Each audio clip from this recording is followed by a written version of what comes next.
स्वागत है आपके यूट्यूब चैनल टेस्ट स्टडी पीके में। मैं तो फिर से आप लोग के लिए बीच में बिहार बोर्ड 2026 में जो एग्जाम देंगे क्लास 10 के लिए, उसके लिए सोशल साइंस सामाजिक विज्ञान के लेकर ऑब्जेक्टिव आप लोग को बीच में हाजिर।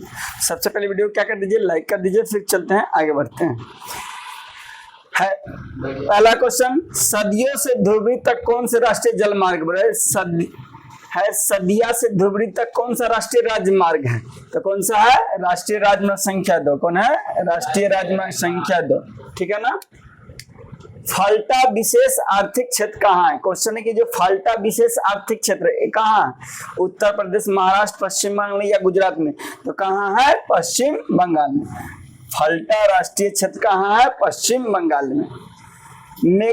मोनाजाइट किस राज्य में सर्वाधिक पाया जाता है? बोला कि मोनाजाइट किस राज्य में सबसे ज्यादा पाया जाता है? केरल में, राजस्थान, हिमाचल प्रदेश या महाराष्ट्र? तो बताइए कहाँ होगा? केरल में। ठीक है, मोनाजाइट सबसे ज्यादा कहाँ पाया जाता है? केरल में। ठीक है ना।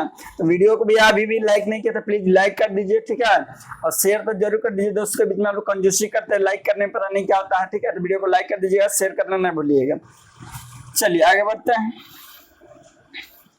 भारत का कॉटनोपोलिसम किस नगर को कहा जाता है?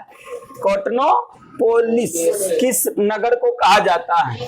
कानपुर, मुंबई, सूरत या कोलकाता? किसको कहा जाता है? तो भैया मुंबई। किसको कहा जाता है? मुंबई।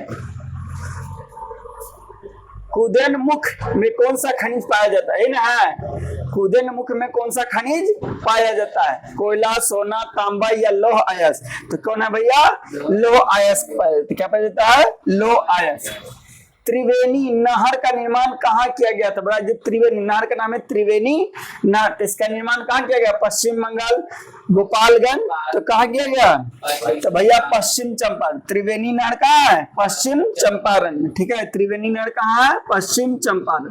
चलिए आगे बढ़ते हैं। ठीक है ना।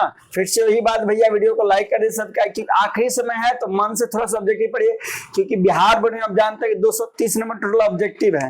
आपको ऑब्जेक्टिव बहुत बड़ा रोल निभाएगा एग्जाम में। ठीक है ना, रिजल्ट में अच्छा नंबर लाने के लिए। इन परियोजनाओं में से कौन सीतामढ़ी जिले में स्थित है? बड़ा कि इनमें से कौन सा परियोजना जो सीतामढ़ी जिला में? दुर्गावती जलाशय परियोजना, बागमती परियोजना, सोन नदी परियोजना या बनारस जल परियोजना? तो कौन है भैया? बागमती परियोजना। सीतामढ़ी में कौन है? बागमती परियोजना।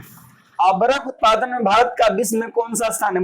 अबरक उत्पादन की बात की जाए तो विश्व में ऑल ओवर वर्ल्ड में भारत का कौन सा पोजीशन है? पहला, दूसरा, तीसरा या चौथा? तो बताइए कौन होगा? पहला। अबरक उत्पादन में भारत फर्स्ट स्थान आता है, यानी पहला स्थान आता है। भारत में चाय का अग्रिम उत्पादन राज्य कौन है? भारत में सबसे ज्यादा चाय कहाँ होता है? केरल, तमिलनाडु, पश्चिम बंगाल या असम? तो सबसे ज्यादा कहाँ होता है? असम। चाय की बात की जाए तो सबसे ज्यादा भारत में कहाँ होता है? असम। ठीक है भैया, अभी भी बोल रहे हैं कि भैया अभी भी लाइक नहीं किया तो प्लीज लाइक कर दिया, कमेंट करके बताइए। हम आपको फास्ट करने की कोशिश कर रहे हैं, ज्यादा एक्सप्लेन नहीं कर रहे हैं। यदि एक्सप्लेनेशन चाहते हैं वीडियो में कमेंट करके बताइए कि हाँ सर आप एक्सप्लेन करके बताइए। ठीक है, बहुत बच्चा कहता है कि फास्ट करके जल्दी जल्दी बताइए। ठीक है, तो वही कर रहे हैं। ठीक है, तो वीडियो को लाइक कर दीजिएगा और बताइएगा कि आप कैसा चाहते हैं कि आपको हम बताएं, एक्सप्लेन पूरा एक डिटेल करें या फास्ट ऐसा ही पढ़ाते चला। एल्युमिनियम बनाने के लिए किस खनिज का आवश्यकता होता है? तो एल्युमिनियम किससे बनता है? मैग्नीज, लोहा, बॉक्साइट या टीन? तो किसे? बॉक्साइट से। एल्युमिनियम किससे बनता है? बॉक्साइट। तो एल्युमिनियम बनाने के लिए बॉक्साइट खनिज की आवश्यकता होती है। 50 सेंटीमीटर से कम वर्षा वाले क्षेत्र में कौन सी स्थिति उत्पन्न होता है? यदि 50 सेंटीमीटर से कम वर्षा हो तो वहां क्या हो जाएगा? बाढ़, सुखाड़, सुनामी या भूस्खलन? क्या हो जाएगा? सुखाड़। यदि कोई क्षेत्र में 50 सेंटीमीटर से कम वर्षा हो रहा है तो उस क्षेत्र को सुखाड़ घोषित कर दिया जाता है। ठीक है ना। कहीं भी 50 सेंटीमीटर से कम वर्षा हो रहा है तो भैया उस क्षेत्र को हम क्या घोषित कर देते हैं? सुखाड़ घोषित कर देते हैं। ठीक है ना। तो बिहार में ऐसा देखते हैं, बिहार में अधिकतर होता है सुखाड़, बाढ़ दोनों आता है। बिहार में दोहरा मार पड़ता है। ठीक है ना। वीडियो को शेयर नहीं करते, वीडियो को शेयर कर दीजिएगा, लाइक नहीं करते लाइक कर दीजिएगा। किस नदी को बिहार में बाढ़ का मुख्य कारण माना जाता है? यानी बिहार में सबसे ज्यादा बाढ़ लाने का मेन नदी किसको कहा जाता है? गंगा, सोन, कोसी या पुनपुन? तो सोन नदी। बिहार में बाढ़ कौन सा नदी लाता है? सोन नदी। ठीक है ना। बिहार में बाढ़ कौन नदी लाता है? सॉरी, बिहार में सोन नदी नहीं बल्कि कोसी नदी। बिहार में बाढ़ कौन नदी लाता है? कोसी नदी। इसलिए कोसी नदी को बिहार के क्या कहते हैं? शोक नदी। बिहार का शोक नदी किसको कहते हैं? कोसी नदी को। ये भी बार बार पूछता है कि बिहार का शोक नदी किस नदी को कहते हैं? कोसी नदी। क्यों कहते हैं? क्योंकि बिहार में सबसे ज्यादा बार बाढ़ लाता है तो कौन सा नदी लाता है? कोसी नदी लाता है। ठीक है ना। चलिए आगे बढ़ते हैं, वीडियो को शेयर करते चलिएगा भैया। लाइक नहीं करते, पता नहीं आपको लाइक करने में क्या होता है, लाइक जरूर करिएगा।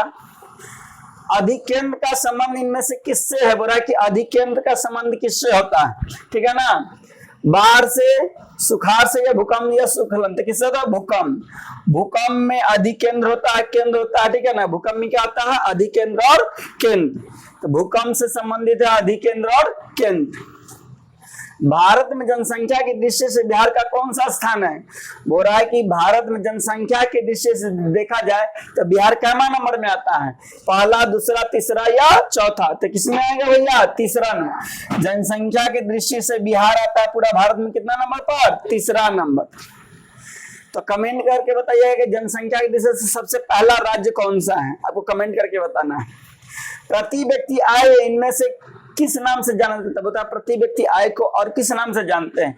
सीमांत आय, कुल आय, राष्ट्रीय आय या औसत आय? क्या कहते हैं? औसत आय। प्रति व्यक्ति आय को हम औसत आय भी कह सकते हैं। ठीक है ना। प्रति व्यक्ति आय को क्या कह सकते हैं? औसत आय भी।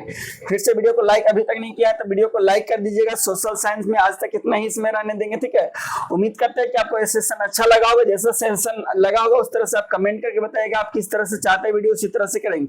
और एक क्रैश कोर्स लाने वाले ऑब्जेक्टिव का, तो वेट करिएगा। क्वेश्चन बैंक का क्रैश क्वेश्चन धमाकेदार आएगा। एक दिन में 100 क्वेश्चन 10-10, 20-20 मिनट में आपको करके बताएंगे। ठीक है ना।